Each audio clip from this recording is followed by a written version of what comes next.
Hey everybody, what is going on? I hope you guys are all doing well, and welcome to another tutorial video. In this video, I'm going to be showing you guys how you can buy or pay for a Wix premium plan. So let's get right into it. As you can see, I'm on the dashboard for one of my sites, and at the very top in the header of this page, you can see that I have this purple upgrade button. This pretty much means that I don't have the paid version, and you can just click on this to select a plan to get on.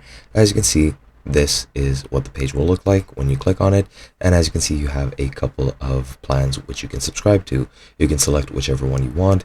You have the Lite plan, which has these benefits, which are 2 collaborators, 2 GB storage space, Lite marketing suite, and free domain for 1 year. You have the Core plan, which has these benefits, which is basically this plus other things. Have the business one, which is 22 USD per month. Excuse me, and it has these benefits, and you have the Business Elite, which has these benefits.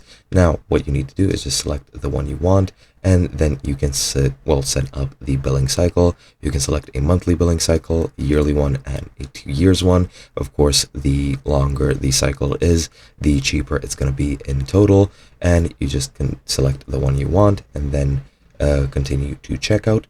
And as you can see here, you're going to need to enter your payment information, credit card or PayPal, and I'm not going to be entering mine, of course, since I don't want to pay for one. But that is pretty much all you need to know and all you need to do to subscribe to the Wix premium plan, and that's all there is to it. Hope you guys enjoyed, and I'll be seeing you guys in another video.